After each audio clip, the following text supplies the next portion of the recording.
போல மூத்த பத்திரிகையாளர் பிரியன் நம்முடைய தொலைபேசி வாயிலாக இணைந்திருக்கிறார். வணக்கம் சார். வணக்கம்மா. ஓரணியில் தமிழ்நாடுங்கிற பரப்புரையை சட்டப்பேரவை தேர்தலையொட்டி முதலமைச்சர் மு.க.ஸ்டாலினே தற்போது தொடங்கி வைத்திருக்கிறார். வாழ்வார்பேட்டையில இந்த பரப்புரையில் ஈடுபட்டிருக்கிறார். எப்படி பார்க்க வேண்டியிருக்கிறது? அவர் இந்த வரப்போற 26 தேர்தலுக்கு எவ்வளவு ஒரு முக்கியத்துவத்தை திமுக கொடுக்குதுன்றது நம்ம முதல்வர் ஸ்டாலினோட செயல்பாடுகளிலிருந்து நம்ம புரிந்து கொள்ளலாம்.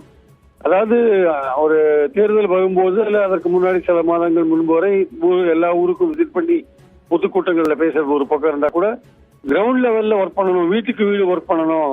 வீட்டுக்கு வீடு திமுக அரசு கடந்த 4 வருடங்களாக என்ன செய்தது, பெண்களுக்கு என்ன செய்தது, இளைஞர்களுக்கு என்ன செய்தது, மாணவர்களுக்கு என்ன செய்தது, எவ்வளவு வேலை வாய்ப்புகளை உருவாக்கிது போன்ற பல விஷயங்களை வீட்டுக்கு வீடு கொண்டு போக வேண்டிய அவசியம் இருக்கிறதுனால அவங்க என்ன கருதுறாங்கன்னா, தங்களால பயன்பெற்றவர்கள் ஒரு 60% ஓட்டு போட்டா கூட அடுத்த முறை திமுக ஆட்சிக்கு வந்துடும் அவங்க கருதுறாங்க, திமுக கருதுறாங்க. அதனால அவர்கள் எல்லா விஷயங்களையும் பாசிட்டிவான விஷயங்களை, அதாவது ஆட்சிக்கு எதிரான ஒரு மனோபாவம் மக்கள்கிட்ட இருந்தா கூட அதை மாற்றும் விதமாக ஒரு பாசிட்டிவான ஓட்டு வாங்குறதுக்கான ஒரு முயற்சியில கிரவுண்ட் லெவல்ல ஈடுபட வேண்டிய அவசியம் இருக்கு. அதனாலதான் 68,000 வாக்குச்சாவடிகள்ல அந்த முகவர்கள் மூலமாக வீடு வீடாக சென்று சாதனைகளை கொண்டு கொடுக்குறாங்க. அதோட முதல் படியா தான் இப்போ ஸ்டாலின் அவர்கள் இந்த குளத்தூர் பகுதியில இந்த பணியை மேற்கொண்டிருக்கிறார். இது அவர்கள் ஆட்சிக்கு எதிரான ஒரு மனோபாவத்தை மாற்றுகிற எதிர்கட்சிகள் தொடர்ந்து சொல்லிக் கொண்டிருக்கிற பல குற்றச்சாட்டுகளை அதை புறந்தள்ளி விட்டு தங்கள் சாதனைகளுக்காக மக்கள் ஓட்டு போடணும்ன்ற அதற்காக எடுக்கப்பட்ட ஒரு முயற்சியா தான் இதை பாக்குறேன். ஆக்சுவலா திரு பிரியன், முக்கியமா இந்த பரப்புரையில முதலமைச்சர் ஒரு வீடாக வாக்காளர்கள்ட்ட என்ன 5 கேள்விகளை முன்வைக்கிறார். அதுல தமிழ்நாட்டினுடைய பிரதான எதிர்கட்சியான அதிமுகவை விட பாஜகவுக்கு சம்பந்தப்பட்ட கேள்விகளை முன்வைக்கிறார். இதை நம்ம எப்படி புரிஞ்சுக்க வேண்டியிருக்கு?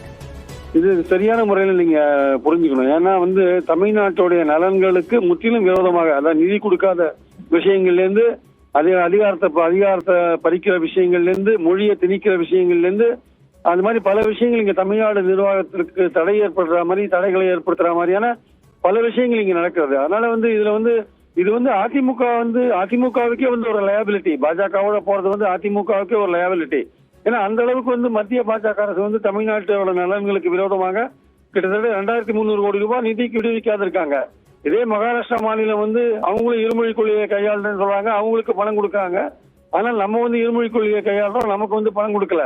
சோ அது இதனால அந்த கட்டாய கல்வி அந்த ஆர்டிஇல பசங்களை சேர்க்கறது கூட தனியார் ஸ்கூல்ல பசங்களை ஏழை மாணவர்களை சேர்க்கறது கூட பெரிய ஒரு பிரச்சனையா இருக்கிறத நம்ம பாக்குறோம். நம்ம அதனால மத்திய அரசுடைய பல நடவடிக்கைகள் தமிழ்நாட்டை பாதிக்கிறதா இருக்கிறதுனால இந்த மாதிரியான ஒரு கேள்வி மக்கள்கிட்ட கொண்டு போக வேண்டிய அவசியம் இருக்கு. ஏன்னா முக்கிய எதிர்கட்சியான அதிமுக பாஜகவோட சேர்ந்து இருக்கிறதுனால இந்த கேள்வி மிக மிக அவசியமாகிறது.